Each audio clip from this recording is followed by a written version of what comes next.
Alléluia, Alléluia. Moi, je suis la lumière du monde, dit le Seigneur. Celui qui me suit aura la lumière de la vie. Alléluia.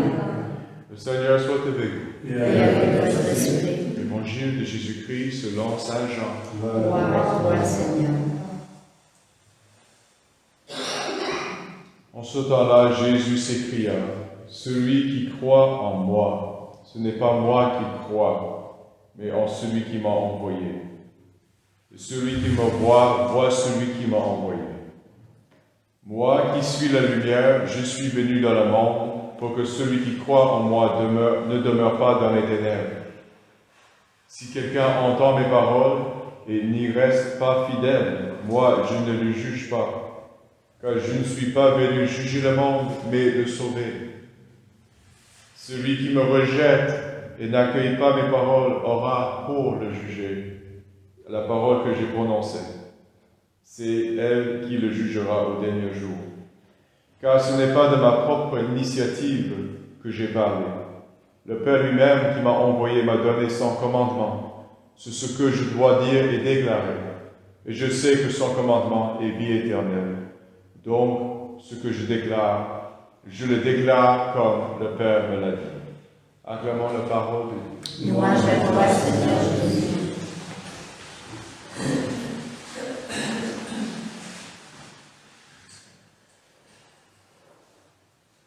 Si nous sommes en pleine nuit, le soleil est caché et absent. C'est pourquoi c'est la nuit totale. Mais si on est dans le plein jour, et il y a encore les ténèbres ou l'ombre, c'est parce qu'il y a quelque chose qui bloque le soleil. Alors le Seigneur, il est la lumière du monde. Il est notre guide. C'est lui la vérité elle-même. Alors le Seigneur est toujours présent dans le monde. Donc c'est la pleine journée, si vous voulez. Mais que les personnes ne comprennent pas ces paroles, ou peut-être ils n'ont pas encore entendu la profondeur où il y a quelque chose, comme une métaphore de l'ombre, c'est parce qu'il y a un obstacle.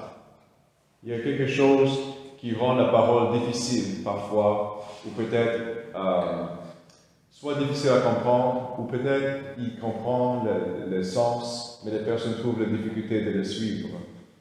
Alors, quels sont ces obstacles? Il y a une multitude. Souvent, les obstacles dans notre vie sont des choses qu'on met qui nous encombrent, notre esprit, notre cœur, notre imagination, une préoccupation, des sollicitudes. Il y a une multiplicité de cela. Donc, c'est à nous de voir où est la modération de ces choses. Est-ce que nous sommes trop accaparés, trop sollicités par telles choses qui créent un genre d'obstacle à la lumière du Seigneur?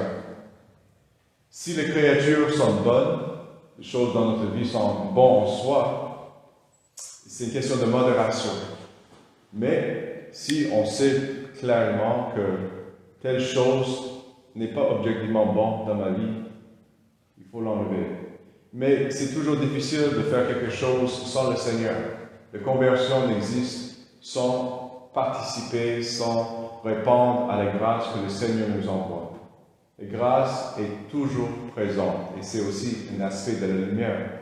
Donc, on prie à cette messe que le Seigneur nous donne l'impulsion, le mouvement vers lui et que nous voulons toujours nous baigner dans la lumière qui est la vérité et qui est son amour. Amen. Amen.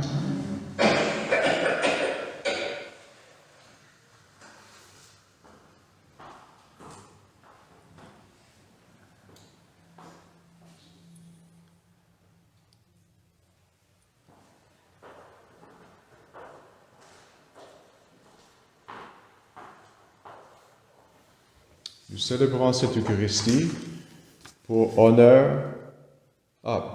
l'honneur à Mère Marie-Léonie Paradis, la bienheureuse Mère Marie-Léonie, et aussi au pavillon, il y a une messe pour Réal et Simon Lachance. Et avec l'intention que je vous ai annoncée tantôt au début de la messe, nous prions aussi pour les personnes infirmes, malades, surtout les membres de notre paroisse, ceux qui participent à travers la diffusion de la messe. Je ne suis pas abonné sur Facebook et les gens mettent les commentaires, je ne les lis pas parce que je ne sais pas comment, mais une fois, en terminant la diffusion, j'ai vu des petits commentaires. Donc, merci de nous avoir rappelé l'importance de continuer à prier, surtout pour les personnes infirmes.